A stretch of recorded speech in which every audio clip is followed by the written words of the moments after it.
Acarigua Araure, la historia de la radio, con el auspicio de Asociación de Productores Agrícolas Independientes, PAI. Sembrar es algo más. Hotel Geoin en Araure, la embajada de la hospitalidad en los llanos venezolanos. Última Hora Digital, el primer diario de Portuguesa.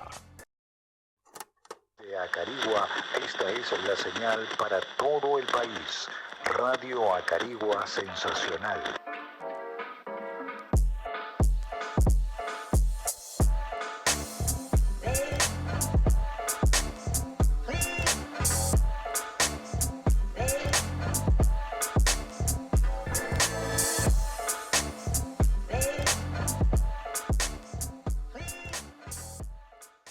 Señoras y señores, bienvenidos una vez más a esta serie de programas denominada Acarigua Araure, la historia de la radio, una historia contada por sus protagonistas, una iniciativa de Portuguesa Televisión que busca dejar para la posteridad la historia de uno de los medios de comunicación más importantes en la historia de la humanidad, como lo es la radio, y cómo influyó la radio en el desarrollo de Acarigua Araure.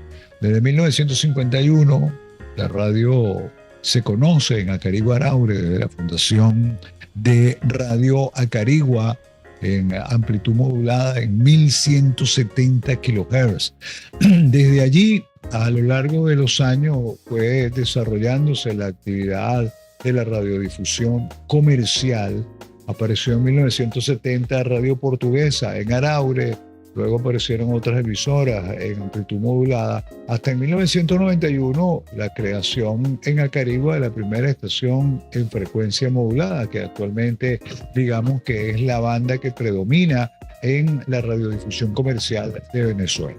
Hoy, en este capítulo de esta Acarigua Araure, la historia de la radio, vamos también a contar y a escuchar su historia, cómo llegó, cómo ha visto, cómo ha hecho, cómo piensa que la radio ha ayudado al crecimiento, al desarrollo de las ciudades hermanas de Acarigua Araure, al igual que lo hemos hecho con cualquier cantidad de profesionales de la radio, trabajadores de la radio, muchos operadores, técnicos, locutores, administradores, guionistas, periodistas y locutores que nos han acompañado a lo largo de esta temporada de programas que hacemos desde los estudios de Portuguesa Televisión. Hoy nos va a acompañar María Guillermina Hidalgo López.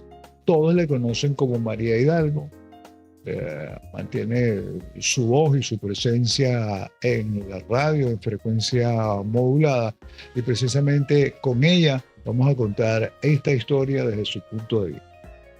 Bienvenida, María, placer. Bueno, un placer para mí, indudablemente, poder estar contigo y también en estos programas que de una u otra manera también nos están permitiendo conocer un poquito, indagar un poquito más acerca de la historia y de la vida radial. Muchísimas gracias, Ibrahim, por invitarme, porque sé que formo parte de esa vida maravillosa de lo que es hacer radio.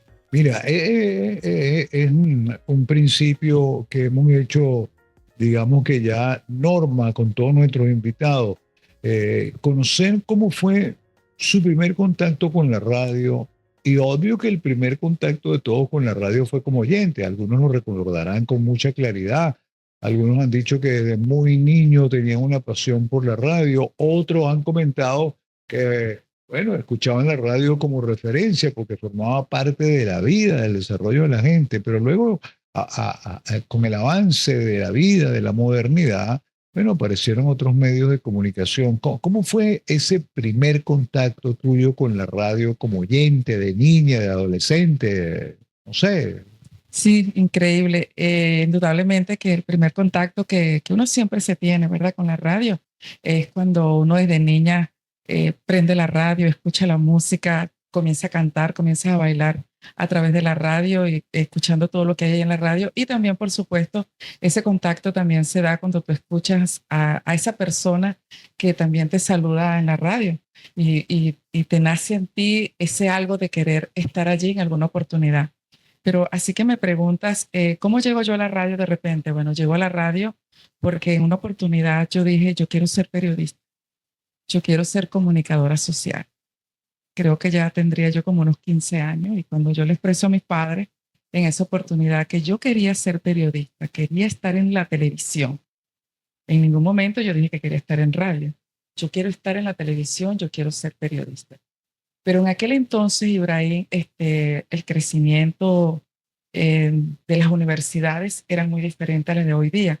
Tú para ser periodista, para prepararte, formarte como periodista, tenías que salir de la ciudad, del estado, porque tenías que estudiar, si no era en Caracas, era en el estado Zulia, en la Universidad Central de Venezuela o si no en la Universidad del Zulia. Y mis padres, imagínate, me decían, no, hija, tantos años, imagínate, yo no tengo la posibilidad de enviarla a usted a estudiar para allá.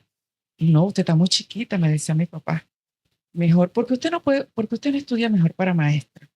Me decía así. Y yo le decía, no, papá, yo no quiero ser maestra. Yo quiero trabajar en la televisión, yo quiero ser periodista. Ay, yo las veo ellas tan bonitas hablando por televisión, yo las veo a ellas tan alegres, tan chéveres. Lo veía yo de esa manera. Era mi manera de expresarme en ese momento. Y, no, hija, yo quiero que usted se le vayan quitando esas ideas.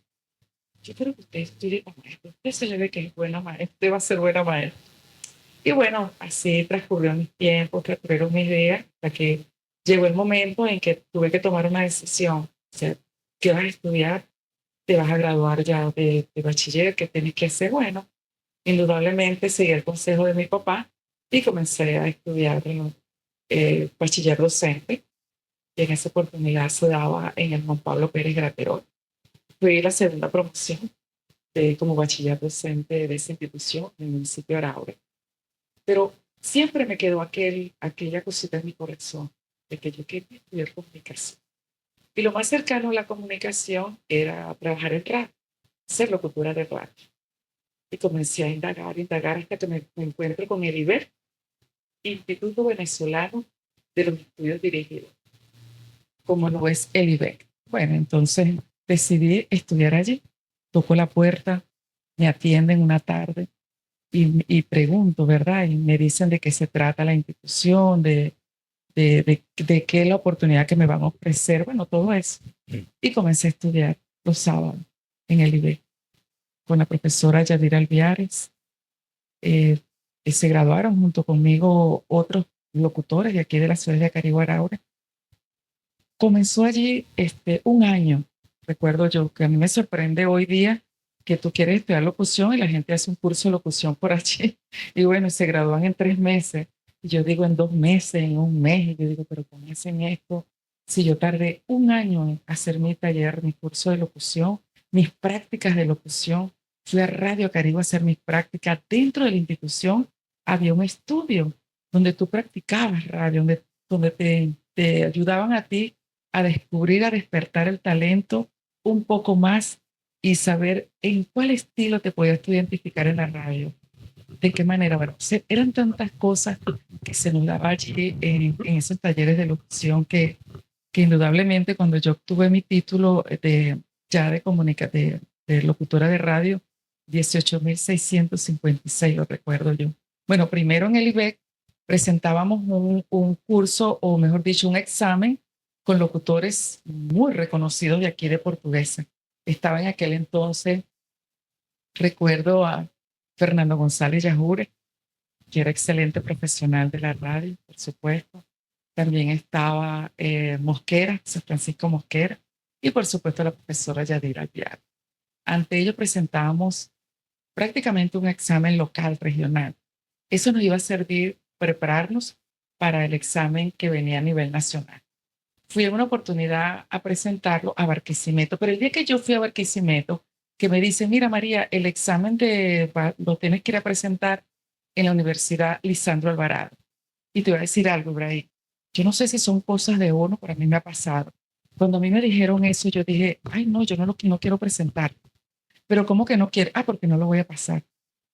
Yo inmediatamente me decreté que yo no lo iba a pasar.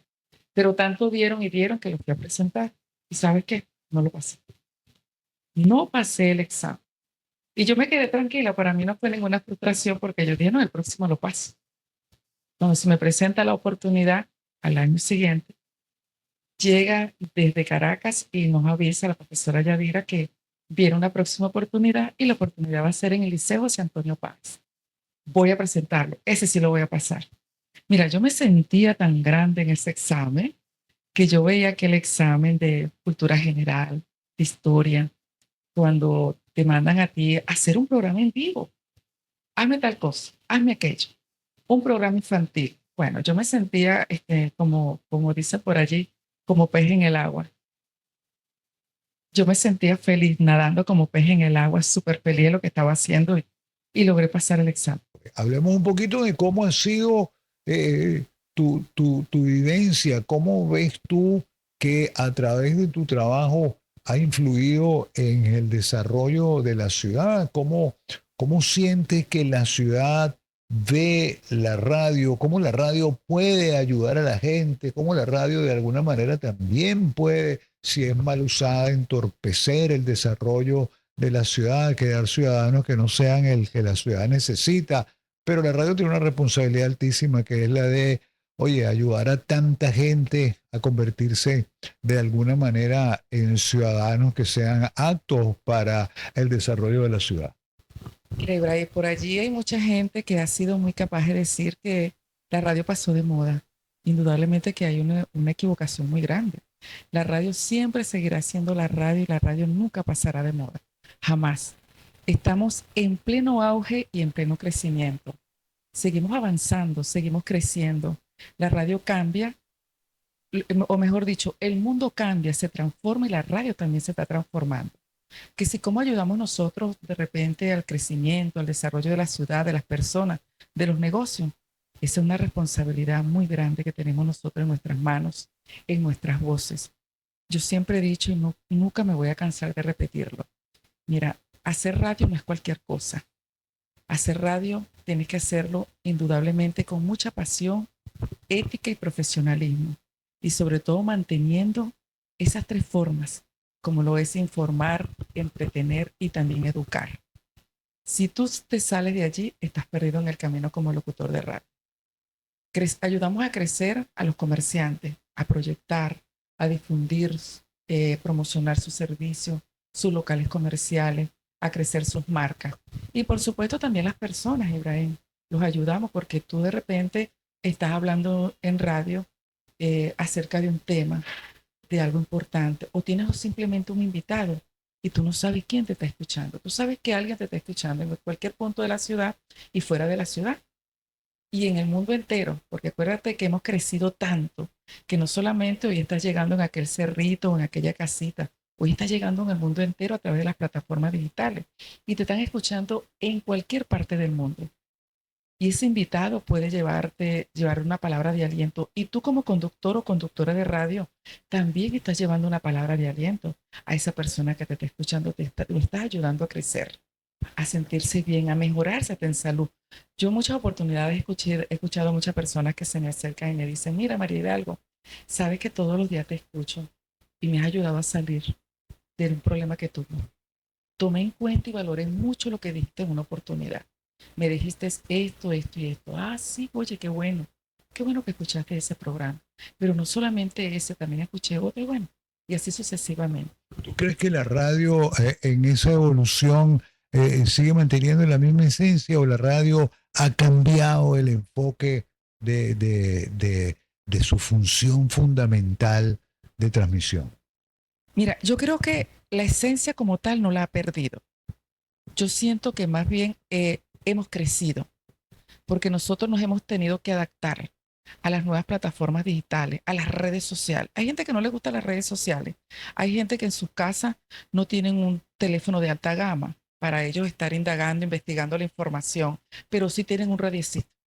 Un radiecito quizás sí de una alta gama, no de aquel radiecito con su cuerdita allí buscando la radio. pero tienen otros y la radio se sigue manteniendo allí con esa esencia y tiene que seguirse manteniendo. Y yo digo, mientras la radio se siga manteniendo allí, que nosotros tengamos todavía eso aquí, manteniéndonos en nuestra mente que tenemos que informar, entretener y educar, la radio va a seguir siendo radio. Va a seguir siendo, pero ahora con más ingredientes, con más cosas que ofrecer, con más cosas que enamorar y que nosotros vamos a sintonizar más a la gente, que la gente se va a sintonizar más con nosotros y nosotros vamos a llegar más a ellos. ¿Cómo ves el asunto de la legislación de la radio? ¿Sientes que la legislación le pone un cortapisa al comunicador al momento de expresar sus opiniones, sus ideas, sus luchas reivindicativas? Que ese trabajo de servir de transporte o de expresión a algún aspecto social, humano, tenga alguna limitación. Bueno, sí es lamentable. Hoy día, pues, estamos muy limitados, muy limitados. Nosotros anteriormente, pues, nos llegaban denuncias directamente a la radio, a los estudios de la radio. Nos enviaban mensajes, nos llamaban, mira, tenemos tal problema en tal comunidad, necesitamos que por favor nos ayudes, colabores con nosotros. Hoy día, pues, en algunas ocasiones, pues, o mejor dicho, en muchísimas ocasiones, hemos tenido que obviar ese tipo de mensajes, ese tipo de que nos llegan de información. No podemos leer algunos titulares que nos gustaría leerlos a carta cabal, como se dice, teniendo que citar por lo menos la fuente, tampoco lo podemos leer. Hay mucho límite, nos limitan demasiado. No podemos ya. Prácticamente tenemos que, como quien dice, ser más light, leer información deportiva, arte y espectáculo, alguna noticia que se pueda dar de repente de alguna comunidad, pero que no le duela mucho a quien le tenga que doler. Eso le crea una limitación al comunicador y de alguna manera también le pone un cortapisa al oyente. El oyente quisiera tener a lo mejor, tú sabes, ese defensor, ese prócer que siempre fue, no el locutor, la radio como tal, porque generalmente la gente identificaba una voz, pero quedaba el nombre de la radio para la posteridad. Y eso, bueno, han coincidido varios de los que nos han acompañado en esta serie de programas, que de alguna manera, a lo mejor ese cambio que hicieron las redes sociales, creando un personaje lleno de egocentrismo y de vanidad como comunicador, haya perturbado un poco el poder que podría tener la emisora como tal, el nombre de la radio. Si te lo digo en otros términos, pues la gente sabía que González Yajure, pues estoy hablando de Acarigua, exclusivamente de Acarigua Araure, Jesús Andrade Paredes en Radio Portuguesa, Rafael Querales, o sea, los hombres que eran las voces de la radio a principios y mediados de los 70 y mucho más allá, incluso en los 80, eran las voces, pero realmente era la radio la que les servía de poder a esa comunicación, los programas informativos, Radio Noticias, oye, cualquier cantidad de programas que podríamos recordar en esa historia de la radio de aquí. Ese cambio en el asunto de la personalidad, porque siempre, obvio, el mundo artístico siempre tiene esa dosis de vanidad, porque para nadie es un secreto que salir a la calle y que la gente te identifique, te reconozca, este es el señor, esta es la mujer, esta es la voz, esta es la gente que yo escucho todos los días, tiene algo de eso, de cultivar o de regar ese egocentrismo. Eso, ¿cómo lo manejan para que la radio siga siendo eficiente en el concepto que vaya mucho más allá de lo que a mí me gusta, lo que a mí me agrada como comunicador? Mira, yo lamento muchísimo que hoy día, por ejemplo, los recordados noticieros se hayan terminado, que prácticamente ya no están, están prácticamente anulados de las parrillas, que le llamamos así en la radio, ya no están. Que hoy, bueno, somos nosotros como locutores que tenemos que estar dando la información y la noticia, la que se considere dar la noticia. Y sin embargo, hoy día ya los oyentes se han adaptado a eso, ya ellos conocen que algo pasó y que algo está pasando y que indudablemente tienen que recurrir a otro tipo de medios para poderse mantener informados de otra manera. ¿Cuál es esa manera? Las redes sociales. Pero sin embargo, nosotros no hemos dejado de avanzar ni crecer como radio a través de las redes sociales, porque nosotros también hoy día, cualquier emisora de radio tiene su página web, cualquier emisora de radio tiene sus redes sociales, su Instagram, su Facebook, y por allí también están informando. Claro, no se está informando como quisiéramos que se informara, porque también allí nos estamos limitando. No podemos expresar ni decir lo que queremos expresar acerca de un problema de nuestros oyentes, algo que se quiera decir. Tampoco se puede, por allí nos están limitando. Pero sí seguimos creciendo, Ibrahim. Seguimos creciendo, que seguimos avanzando con algunos límites que se nos están colocando, pero seguimos. Y yo creo que no vamos a parar. Vamos a seguir adelante. Eso forma parte de eso que hemos buscado mostrar en estos programas. Como ya les dije, con algunos hemos tenido la posibilidad de hablar de los avances tecnológicos. Eh, la radio nunca ha sido un medio que haya estado detrás del avance tecnológico. Obvio que algunas emisoras lo han tenido con mayor eficiencia que otras. Seguimos ya, estamos en la última parte de esta oportunidad, de este capítulo que hacemos con María Hidalgo, esta serie de programas que hemos titulado Acarigua Araure, la historia de la radio, que hemos buscado con estos programas que ustedes que tienen la posibilidad de ver en la televisión por demanda, que han podido verlo en la programación tradicional de Portuguesa Televisión, en el streaming de www.portutv.com, tengan la posibilidad de hacerse un juicio, de conocer, oye, los detalles, la información de cómo ha sido la radio, su evolución, su forma, su accionar a través de todos estos años en Acarigua Araure exclusivamente. Esto con lo que se busca es simplemente dejar un registro de esa historia en las ciudades hermanas.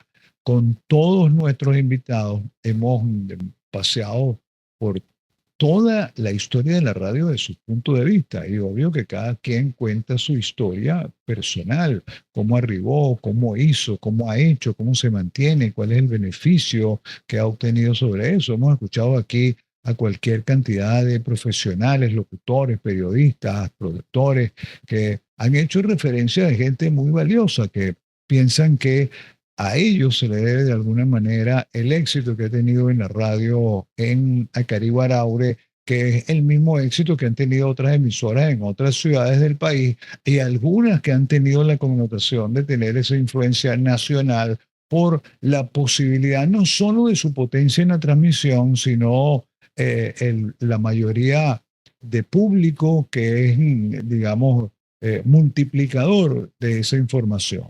En Venezuela aparecieron a principios de los 90, ya habían algunos avances medio timoratos con relación a lo que eran los circuitos. Ya desde los años 70 se manejaban los circuitos de emisoras en AM, Radio Continente, Radio Rumbo, agrupaban una serie de emisoras que si no transmitían simultáneamente, por ejemplo, transmitían muchos de sus programas que eran contenidos generados desde la capital, y se transmitían en los 60 las telenovelas, los programas como Radio Rochela, por ejemplo, eran transmitidos en muchísimas emisoras de radio que formaban parte de X o Y circuito.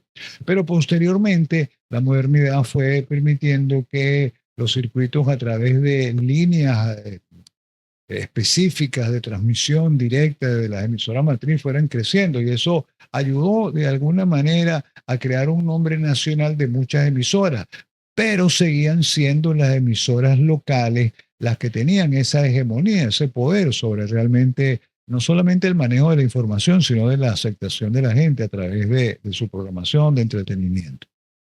María Hidalgo nos está contando su historia de la radio. Vamos a escuchar su visión de cómo era la radio cuando ella, muy joven, soñaba con ser periodista y comunicadora social, cómo ha sido ese transitar ella en la radio como protagonista, como profesional del área, y cómo ven el futuro de la radio en Acarigua Araure. Mira, el futuro de la radio en Acarigua Araure lo quiero ver y lo visualizo desde ya. El momento que estamos haciendo radio, pero también estamos haciendo televisión. Ese momento que ya se está viviendo en otros países y también aquí en Venezuela, pero en otras ciudades, que tú estás transmitiendo tu programa de radio, pero al mismo instante también estás saliendo a través de la televisión. Allí lo veo yo. Y en una oportunidad, el señor Gabriel Yorke, radiodifusor, trabajamos en Sonora 107.7 y él tuvo esa visión y me dijo en una oportunidad, mira, yo en alguna oportunidad voy a colocar una camarita allá y una camarita por acá. Y yo voy a montar aquí para que podamos salir a través de la televisión. Algo voy a hacer yo más adelante. Pero eso se quedó allí, porque bueno, lamentablemente pues ya el tiempo ha transcurrido y siento que ese deseo, esos sueños pues se pueden hacer realidad, porque la radio ha cambiado, va a seguir cambiando y creo que Acarigua Araure va hacia allá, la radio de Acarigua Araure va hacia allá.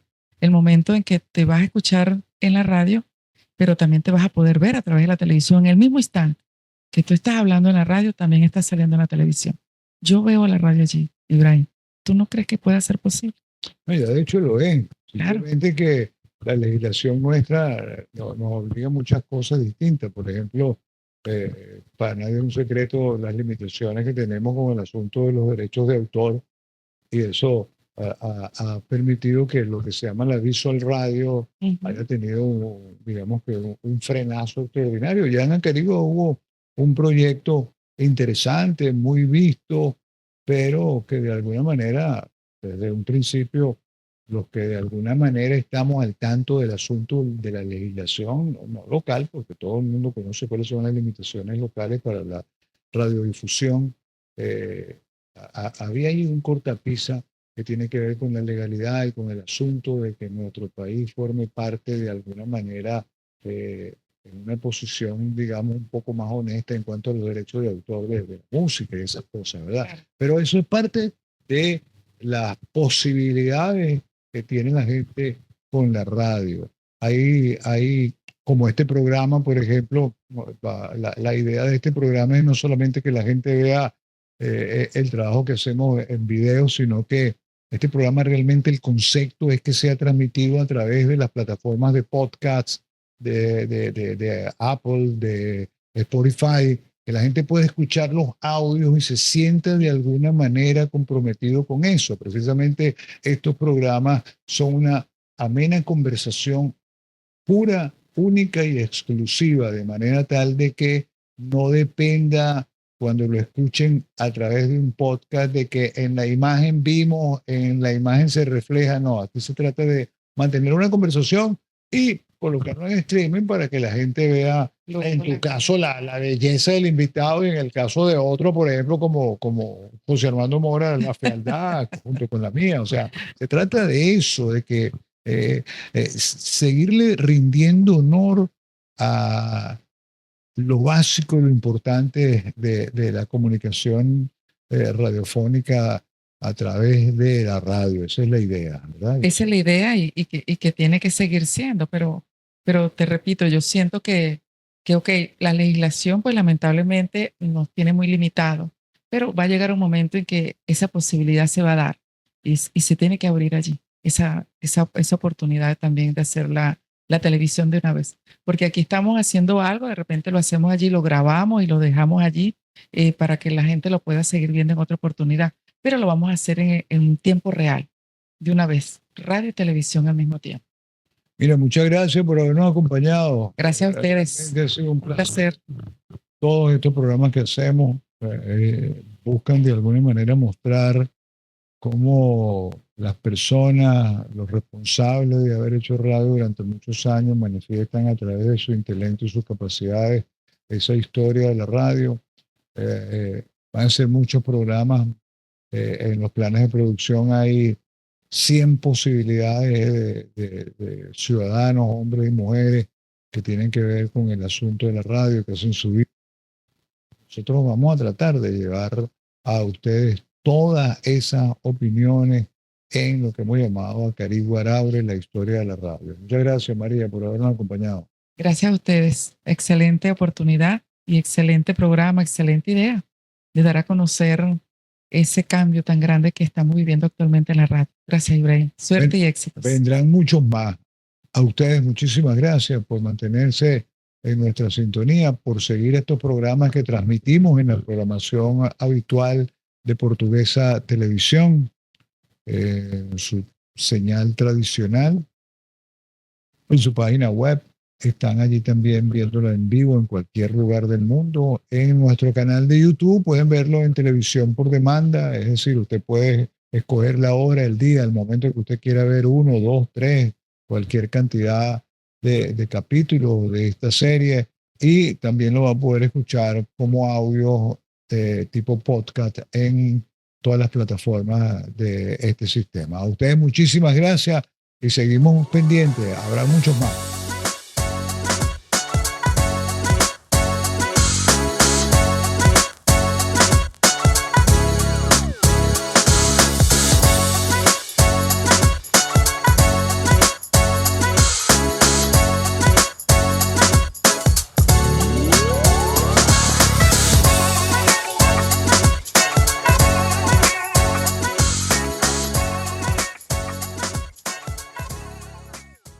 Acarigua Araure, la historia de la radio, con el auspicio de Asociación de Productores Agrícolas Independientes, PAI. Sembrar es algo más. Hotel Geoin en Araure, la embajada de la hospitalidad en los llanos venezolanos. Última Hora Digital, el primer diario de Portuguesa.